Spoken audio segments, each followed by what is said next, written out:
Hi there. So, it's part 8 of So You Want to Be a Tuner series. And as I mentioned in the end of the last video, this would be the final part. And I would be discussing my philosophy, as it were, of tuning. So the methods and thought process that I use for tuning certain cars for certain purposes. Now, as I said in the last video, this is kind of a culmination of all the other things that I've spoken to you about.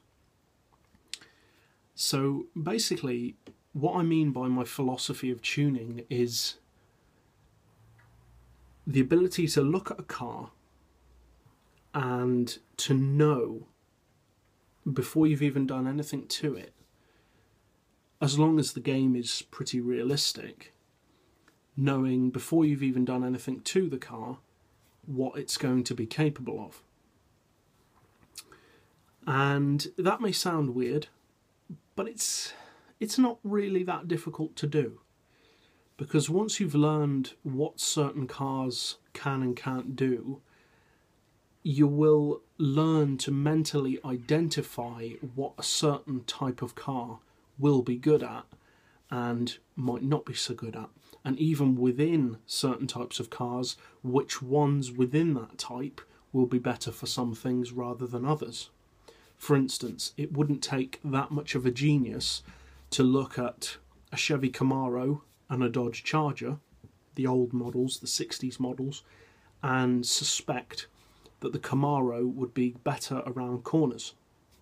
Doesn't take a genius to tell that. You can look at the car and you get a pretty good idea that the Camaro is probably going to be more nimble. Why? Because it's smaller, it's lower, its stance indicates to your mind that the car is capable of more than the Charger. Whereas your mind may also tell you, perhaps the Charger could be quicker in a straight line. It looks quicker. Or for instance, if you'd never seen a Bugatti Veyron before, and somebody showed you one, and you didn't know anything about the car, you would probably think that it was the fastest car in the world, because it looks like the fastest car in the world. I mean, obviously it's not the fastest anymore, the Hennessy Venom is, but just for the sake of argument, considering the Veyron. But if someone told you that the Veyron was capable of a max speed of 200, you'd be shocked, because it doesn't look like that. It looks like a 240, 250 mile per hour car. Whereas if someone showed you a Zonda for the first time, you probably wouldn't think it was the fastest car in the world, because it just doesn't look like the fastest car in the world. It doesn't look like it's designed for that. Well, that's the way it works for me anyway. If I hadn't heard of the Zonda and I saw it for the first time, I would think 200, 210 maybe. And that is pretty close to what the Zonda does in real life. So it's not some magical art of being able to look at a car and know roughly what it's capable of. It is a science, in effect. It's using basic logic, the logic of size, shape, dimensions of the car, to give yourself basically an educated guess of what that car will be capable of. And 9 times out of 10 you'll be right.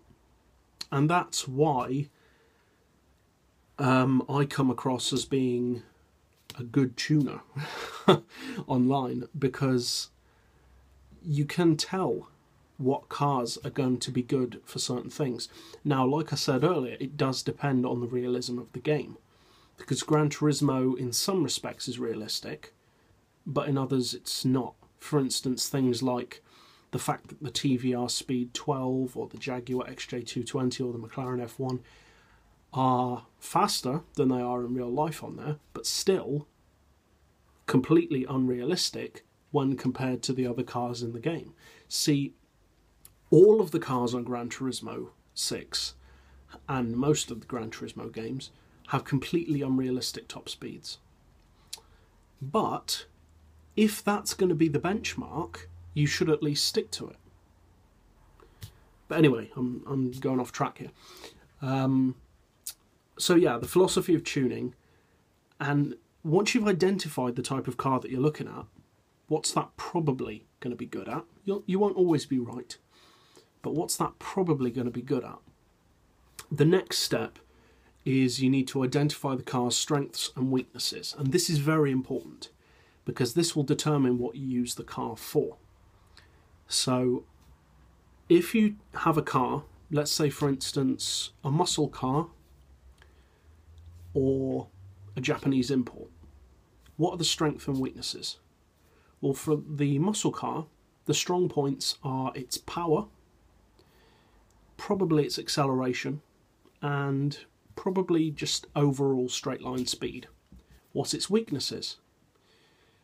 Cornering and braking, and it's very heavy, which affects cornering and braking, obviously.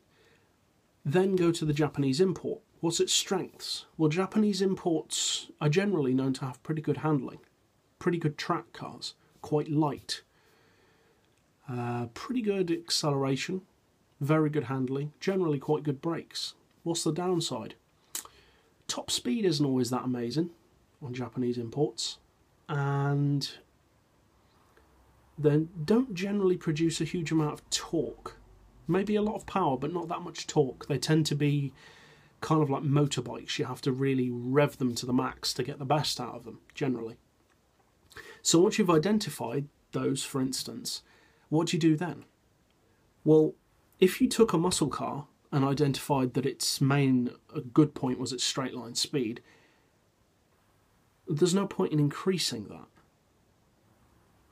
Because if you make it better at what it's already good at, but leave out what its weakness is, you're just going to enhance the weakness. So if you took a muscle car and gave it 1,000 horsepower, but didn't do anything to the handling or brakes, it's going to be rubbish. It's going to be awful to drive. It'll be quick in a straight line, but it'll be hopeless around corners, way too challenging to drive. I mean, if you like cars to be challenging, I like a challenge sometimes, but challenging cars often are slower around the track, especially in that case of a muscle car with too much power. Then on the other hand, if you identify, right, okay, straight line speed is its advantage, but the disadvantage is its handling and braking. So leave the engine as it is. Focus on the weight, the handling, the braking, and you'll find that the straight line speed will take care of itself. And that is the key to making, well, that's, in my opinion, the key to making a good tuned car. To identify not what the car's good at, but primarily what it's not good at. So a Japanese car, for instance, you probably won't need to tune the handling as much, because it'll already be pretty good. It's the straight line speed that it needs more of. Whereas for a muscle car, as we just said, it's already got that straight line power. So focus on the handling. And basically, just do that with every car you encounter. Obviously, only to a certain degree, because you may want to use a muscle car as a straight line machine. So obviously, you have to bear in mind the purpose that you're purposing the car for. But primarily, I'm talking about if you're making a track car, you need to identify what the car's weaknesses are and work on those primarily. Now, obviously, I'm not saying that you should completely neglect what the car's already good at. Just don't focus on it. Focus on what it's not good at, and then what it's already good at will generally take care of itself. So that's about it, really. The series isn't as long as I thought it would be, but hopefully you guys will have found some of it helpful. Some of it I'm sure you already knew, some of it perhaps not. And I'm glad that I could make this series. I mean, 3 years at college to become a fully qualified car mechanic, I should at least be able to use the information to help someone else somehow. And it's certainly not working in a garage.